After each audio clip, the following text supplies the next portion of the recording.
Salut à tous et soyez les bienvenus sur la chaîne qui déboîte.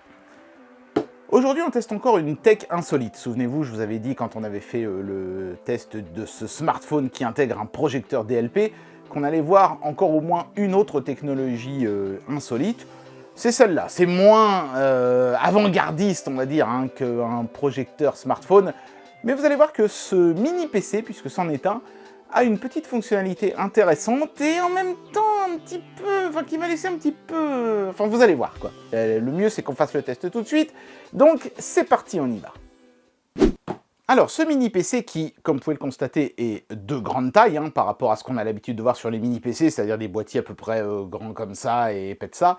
Sa particularité, c'est marqué sur la boîte, c'est de proposer des fonctions NAS et routeur. Comment? Eh ben, en embarquant un emplacement pour mettre deux disques durs full size, hein, des disques durs de 3 pouces et demi, et deux ports Ethernet 2.5G plus du Wi-Fi 6.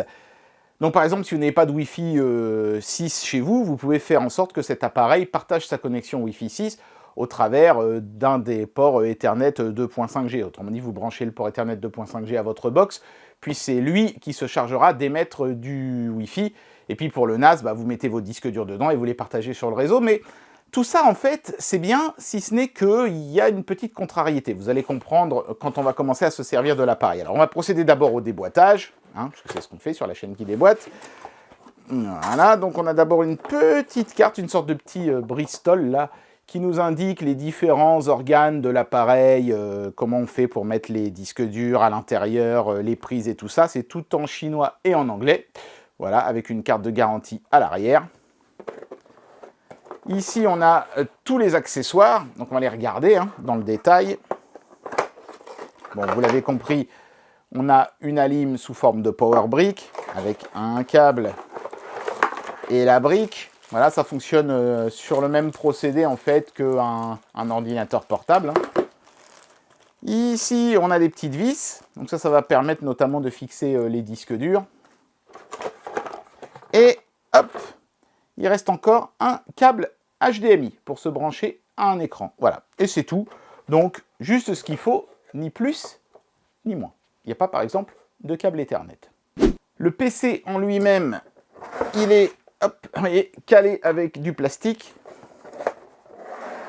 Hop là, voilà, vous commencez à comprendre comment ça se présente. Ça fait beaucoup de plastique, tout ça. On a un chouette petit sachet en intissé. Là, j'aime bien ces machins-là, ça protège bien. Hop, on a souvent ça sur les ordinateurs portables de grande marque. Et voilà l'objet en lui-même, avec son design dans le plus pur style adoucisseur d'air ou je ne sais pas comment vous voulez appeler ça. Mais voilà, donc on est sur quelque chose de très vertical, hein, comme vous l'avez compris. Ici, c'est le bouton Power, bien entendu.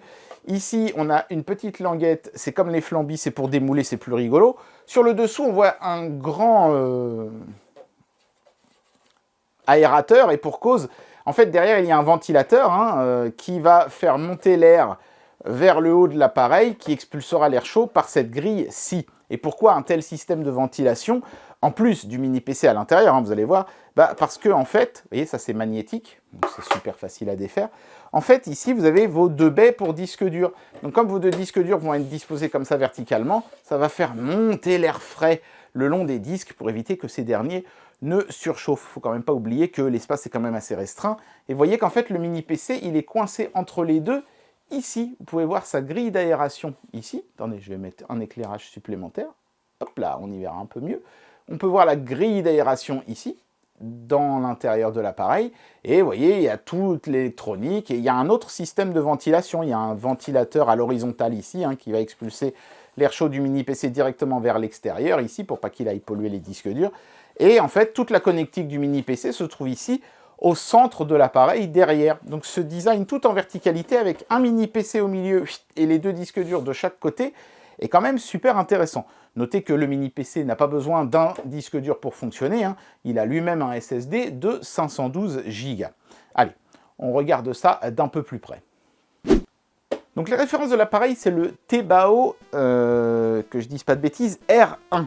En fait, il existe plusieurs modèles de ce concept avec plusieurs types de processeurs. Et ça, c'est le modèle entrée de gamme avec un Intel N100, qui est une puce qui n'est pas super puissante. Donc si vous voulez faire, par exemple, de la rétroémulation avec ça, vous serez rapidement limité. Mais par contre, son intérêt, cette puce, c'est qu'elle consomme très peu d'énergie. Donc si ce sont les fonctions NAS et routeur qui vous intéressent le plus dans ce truc-là, c'est vraisemblablement l'édition qu'il vous faudra. Elle allégera considérablement vos factures d'électricité en consommant et en chauffant beaucoup moins avec cette puce plus économique que les Ryzen 7 que proposent les modèles supérieurs. Donc ici, on a la prise d'alimentation électrique, c'est du 19 volts, donc c'est une prise compatible avec les ordinateurs portables, donc vous pouvez facilement vous racheter une Power Brick si vous avez un problème avec la précédente. Ici, on a les deux ports Ethernet qui sont tous les deux en 2.5G. Ici, on a une prise USB 3.1, je crois, qui est également compatible DisplayPort. Donc, vous pouvez brancher un écran là-dessus, ce qui fait en fait 3 prises écran, puisqu'on a un DisplayPort full size ici et un HDMI full size ici. Et là, vous avez une petite fente pour mettre une micro SD. Ça peut être pas mal si vous avez des images console rétro-émulation. Vous les mettez là et hop, vous pouvez booter dessus. Ça peut être sympathique. Et puis, vous avez 4 prises USB, 2 qui sont en USB 3 et 2 qui sont en USB 2. Il y a même une petite prise casque si vous avez envie de faire un petit peu de gaming. Sachez que c'est une prise casque qui prend également en charge les micros. Voilà, donc une connectique quand même pas mal complète. Et ces deux ports, évidemment, seront utiles pour si vous voulez vous en servir comme d'un routeur. Et la présence des 2 baies disques durs, hein, donc je vais vous en sortir une pour vous montrer comment ça se présente, sera utile, elle, pour la fonction NAS. Donc vous mettez un disque dur 3 pouces et demi là-dedans si vous le souhaitez, mais notez que vous avez aussi des trous de visserie ici pour mettre des disques de 2,5G. Donc si vous voulez mettre des SSD SATA par exemple, c'est tout à fait envisageable aussi. Après, vous remettez la baie dans le système. Alors il y a des petites flèches pour vous y retrouver. Vous voyez, il y a une flèche ici, il y a une flèche là, donc on les aligne, hop, comme ça. On remet le système, on clipse, hop, et le disque dur est prêt à fonctionner. Bah tiens, d'ailleurs, vous savez quoi? On va en monter un tout de suite. Voilà, donc j'ai ici un disque dur, vous voyez, qui a un peu de vécu, hein, c'est un truc de récup. C'est un Samsung à 750 Go, donc rien d'extravagant, hein, je veux dire, vous pouvez aller jusqu'à 20 Tera par baie avec cet appareil, hein, donc aucun problème à ce niveau-là. Sachant évidemment que après, vu qu'on va être sous Windows 11 professionnel qui est préinstallé, vous pouvez monter ces disques en RAID 0 ou en RAID 1 pour soit avoir une redondance, c'est-à-dire par exemple si vous mettez 2 disques de la même capacité, ils seront dédoublés, vous aurez automatiquement une sauvegarde de l'un sur l'autre. Donc ça c'est si vous voulez sauvegarder vos données de manière pérenne, ou si vous voulez un disque gargantuesque, vous pouvez littéralement mettre 2 disques de 20 Tera, les fusionner en RAID et avoir un seul et unique disque de 40 Tera, et là vous pouvez stocker, vous pouvez limite créer votre propre cloud. C'est assez impressionnant évidemment. Donc là, bon, c'est un petit disque de 750 Go, c'est de la récup, c'est pour ça. Donc là-dessus, j'ai déjà mis un CoinOps avec plein de ROM. Ça va nous permettre de voir un petit peu comment s'en sort cet appareil quand on veut faire tourner des émulateurs ou des trucs comme ça dessus. Donc après, c'est hyper simple, hein, vous n'avez même pas besoin d'outils. Hein.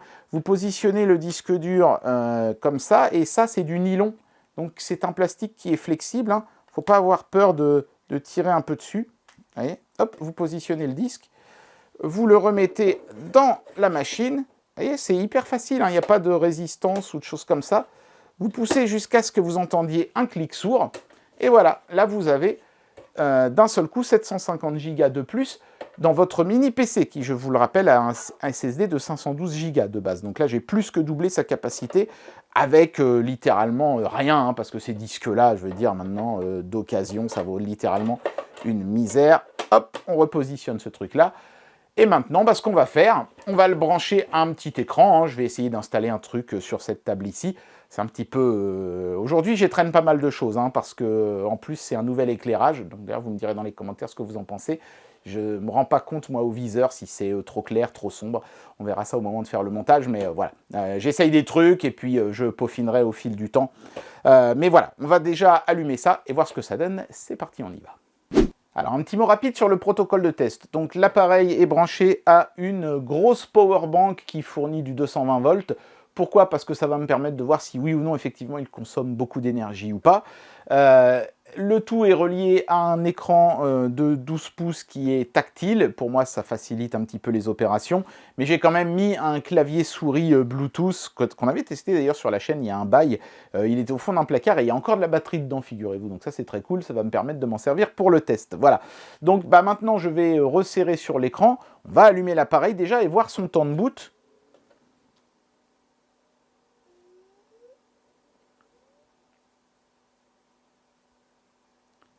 J'entends le disque dur tourner, mais c'est normal, hein. Ça, c'est seulement une fois que vous avez mis un disque dur que vous entendrez ce bruit-là. On entend aussi la ventilation, hein, qui est quand même un peu plus soutenue que sur un mini PC classique, puisqu'il y a 2 ventilos au lieu d'un seul. Voilà, et en plus, ils ne travaillent pas l'un pour l'autre, hein. Ils travaillent chacun dans leur coin, donc forcément, ça fait un peu plus de bruit. Voilà, vous voyez, le temps de boot est très rapide, SSD oblige, hein. Le système Windows 11, il est sur un SSD. Le disque dur que j'ai mis contient, lui, uniquement un CoinOps pour tester avec des émulateurs, voir un petit peu comment ça tourne. D'ailleurs, j'ai une manette de jeu qui est sous la table, prête à être utilisée. Voilà. Donc maintenant, je vais me focaliser sur l'écran, et puis on va regarder un petit peu de plus près ce que cet appareil nous propose. Voilà, j'ai essayé de chercher l'angle qui vous permette d'avoir l'image la plus propre possible avec la caméra. J'aurais aussi pu faire une capture vidéo, mais le problème, c'est que ça aurait altéré les performances automatiquement du mini PC. Donc je préférais filmer l'écran en direct. Voilà, c'est pas la solution parfaite, mais il n'y a pas de solution parfaite de toute façon, à moins d'avoir un vrai studio de tournage, ce qui n'est pas mon cas. Voilà, désolé. Donc écoutez, première chose qu'on va constater ensemble, vous voyez, et c'est pour ça que j'ai bien fait de mettre un écran tactile, ça va être plus clair pour vous aussi, c'est que quand je vais dans la liste de ce qui est préinstallé dans l'ordinateur, eh ben, je m'aperçois avec un peu d'effroi, à vrai dire, hein, que sorti de ce qui est préinstallé par Microsoft, il n'y a rien dans ce PC, il n'y a absolument rien. C'est un Windows totalement nu, totalement clean. Alors certains me diront, c'est bien, tant mieux, comme ça il n'y a pas de bloatware, de logiciels espions, de choses comme ça, parce qu'il y a eu, vous savez, une polémique récemment là, avec des ordinateurs qui avaient des logiciels espions, des backdoors préinstallés. C'est pas le cas de celui-là est vraiment clean, tellement clean que vous n'avez rien pour faire le NAS et pour faire le routeur. Ce sera à vous d'aller chercher vous-même les logiciels. Alors il y en a des gratuits, hein, je vous rassure, hein, qui font ça très bien, bon, souvent avec des fonctions payantes, mais enfin les fonctions de base sont gratuites, mais c'est pas préinstallé, quel dommage. Donc ceux qui n'y connaissent pas grand-chose et qui voulaient se faire un NAS fastoche, c'est un peu loupé, quoi. Vous allez être obligé d'aller chercher les logiciels vous-même et de vous débrouiller tout seul. Vous avez la portion hardware qui est toute prête, mais niveau software, il n'y a rien du tout. Zéro. Ce sera à vous d'aller chercher les logiciels nécessaires. C'est tellement vite qu'il a même fallu que j'installe le logiciel de Geekbench moi-même, Geekbench 6, parce que sinon, il n'y avait absolument rien. Mais vraiment, rien du tout. Donc, écoutez, voilà, hein, on va faire un Geekbench. Je vais vous montrer les résultats en termes de perf. Et puis ensuite, on va essayer de faire tourner des émulateurs pour voir un petit peu comment s'en sort l'appareil. Moi, je n'utiliserai pas les fonctions NAS, routeur, parce que ça ne m'intéresse pas. Et parce que de toute façon, ça dépendra du logiciel que vous aurez choisi. Donc, si je vous montre un logiciel et que vous voulez en utiliser un autre, ce serait peine perdue. Le matos suit, hein, et vous allez voir qu'en termes de réseau, il n'y a aucun problème là-dessus. Mais c'est quand même un peu ballot de ne pas être allé jusqu'au bout du truc et d'avoir fourni les logiciels. Donc on va faire un Geekbench, on va faire un speed test pour voir si le Wi-Fi 6 est à la hauteur pour la fonction routeur, et NAS aussi, hein, parce que si vous voulez accéder au NAS en Wi-Fi, ça sera important de savoir ça. Et puis ensuite, on fera tourner des émulateurs. C'est parti. Voilà les résultats d'abord d'un speed test. Oui, j'ai mis mon doigt pour cacher mon adresse IP. Je suis pas persuadé que ce soit vraiment très grave que mon adresse IP s'affiche, mais enfin bon, voilà, par mesure de précaution, on sait jamais. Donc ici, on voit qu'on tourne aux alentours des 450 à 420 mégabits par seconde, que ce soit en descendant ou en ascendant. Donc on tourne aux alentours des 500 mégabits par seconde. En Wi-Fi, je le rappelle, hein, évidemment, en Ethernet 2.5G, si vous avez les câbles qui vont bien, vous vous approcherez des 2.5G. Je tiens quand même à dire que là, je suis à un étage de ma Freebox. Je ne suis pas juste à côté, donc si évidemment vous placez votre truc juste à côté de la Freebox, je pense que là, vous atteindrez les 500 mégabits par seconde dans les deux sens. Mais c'est déjà pas mal pour du Wi-Fi. Avec un ping à 8 millisecondes, ça fera un bon système en Wi-Fi, et alors encore meilleur évidemment en Ethernet. Bon alors je vous montre le résultat d'un Geekbench sur cet appareil. Donc ici on a un peu plus de 1000, 1097 en single core et 2502 en multicore. Ce sont des valeurs très modestes. Je vous montrerai un screenshot d'un autre mini PC qui est un peu plus taillé gaming. Vous allez voir qu'évidemment celui-ci est loin derrière. Mais je le répète, c'est un appareil qui est avant tout conçu pour des fonctions réseau, et notamment du NAS ou du routeur. Donc quelque chose qui va consommer peu d'énergie, avec une puce donc forcément aux puissances modestes. Donc voilà, c'est cohérent avec ce qui était annoncé par le constructeur. Sachez qu'évidemment, je le répète, il y a une version Ryzen 7 pour ceux qui veulent plus de puissance, qui elle sera beaucoup plus taillée pour le gaming. Mais on va quand même faire tourner 2-3 émulateurs, histoire de voir ce que ça donne. J'ai mis des jeux sur le disque dur, on va lancer ça, et on va essayer de jouer un petit peu. J'ai branché une manette, donc on peut y aller tout de suite. Voilà, donc on va faire un petit peu de gaming. J'ai branché ma bonne vieille Chillstream de Logitech. Non, je déconne, c'est de la merde cette manette. Mais bon, c'est une manette qui est reconnue comme une manette Xbox 360, donc c'est pratique pour le gaming. Alors évidemment toute console type Super Nintendo, Mega Drive, ouais, tous les trucs comme ça jusqu'à de la 32 bits, on se doute bien que ça va très bien marcher sur ce genre de machine. Donc on va peut-être passer directement à un petit peu plus compliqué. On va essayer, tiens, de la Sega Saturn. C'est de l'émulation qu'on fait pas souvent, la Sega Saturn. Je sais même pas ce qu'il y a comme jeu là-dessus. On va se prendre un petit, essayer de se prendre un petit jeu en 3D quand même. Ce serait pas mal. Tiens, Knights, allez. Ça fait une éternité que j'ai pas joué à ça. En plus, c'est un jeu dont je possède une copie originale. Donc voilà, j'ai le droit d'y jouer. J'ai une Saturn. Elle est juste là, d'ailleurs. Je ne sais pas si vous pouvez la voir. Hop.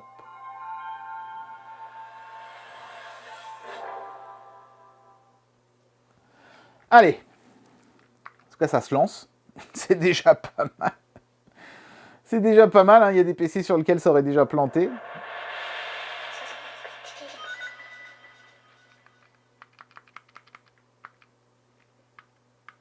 Bon, peut-on jouer? Ça, c'était le problème des consoles de l'époque, c'est qu'il y a des temps de chargement, mais c'était vraiment pénible. Je crois qu'on choisit si on veut jouer le garçon ou la fille après.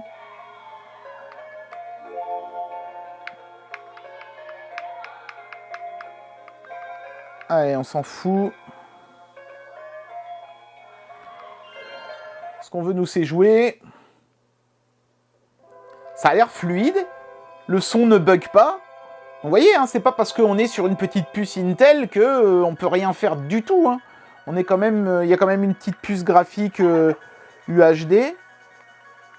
Le son est dédoublé, mais ça, je pense que c'est l'émulateur qui bug. Ouais, alors là, par contre, vous voyez, en jeu, c'est quand même un peu moins la fête. On sent qu'on est un peu juste. Bon, la Saturn a toujours été un peu plus compliquée à émuler que la Play. Donc, c'est... Bah, c'était un bon choix, vous voyez. Ça vous montre un peu les limitations de ce genre de petit mini PC. C'est pas fait pour le gaming. Et donc, vous voyez, sur des jeux comme ça, c'est un peu limite. On va essayer un autre jeu quand même. Chargement? Allez. Ah non. Ils n'ont pas osé quand même. Je choisis Ryu, le grand maître du karaté. Moi, j'y comprends rien, c'est tout en japonais. Ah bah super, dès le premier combat, on tape sur une fille. J'adore ce jeu. Non, je déconne, faites pas ça. Voilà, vous voyez, c'est parfaitement fluide en revanche, alors que c'est toujours de la Saturn. Donc, c'est pas qu'il est impossible de faire du rétro gaming sur une machine comme ça, c'est juste que il faut avoir...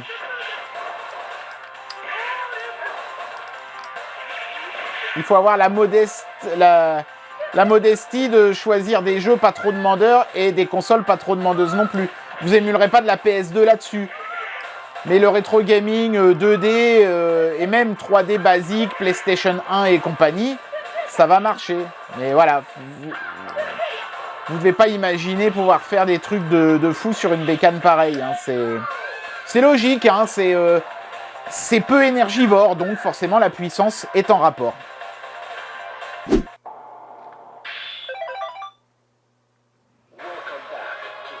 Allez. Je connais absolument pas ce jeu. Hein. C'est mon frère qui avait une Dreamcast, pas moi. Hein. Maintenant, j'en ai une, hein, grâce à Wendy, que je remercie encore une fois. Mais je suis désolé, hein, le son est fort, mais je sais pas comment le mettre sur cet écran-là. Vous voyez, là, regardez ça, la Dreamcast, elle est parfaitement fluide. Hein. Donc, ouais, on peut quand même se faire une petite machine d'émulation sympa avec un machin comme ça. Hein.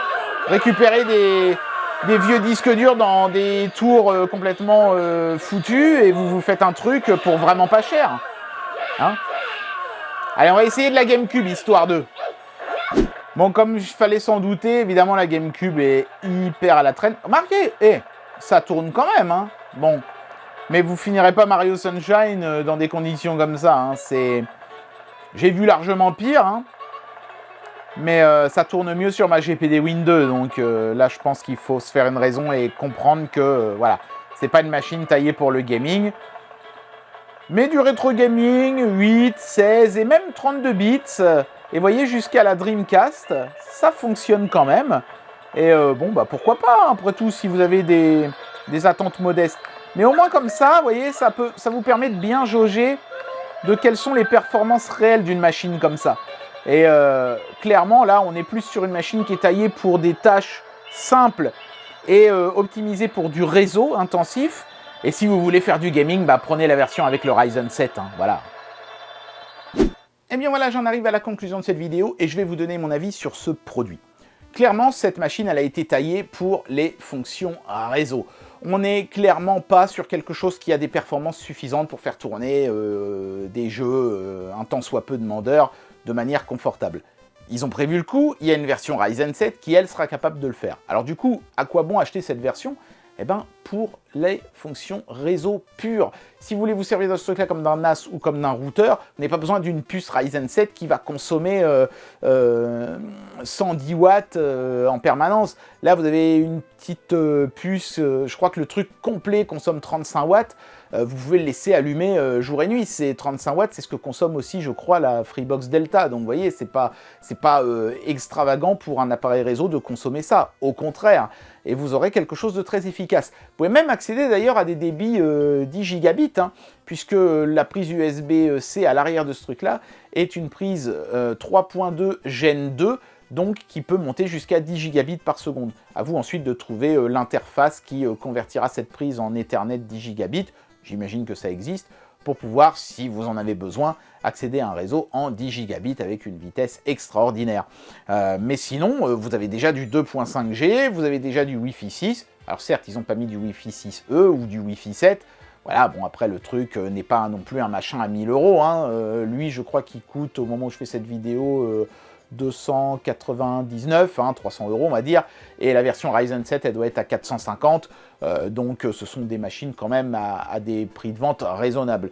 Mais c'est bien de pouvoir mettre des énormes disques, et vous voyez, même si vous voulez cette version-là pour faire du rétro gaming, il y aura quand même moyen de s'amuser sur la Dreamcast, la PS1, la Saturn dans une moindre mesure.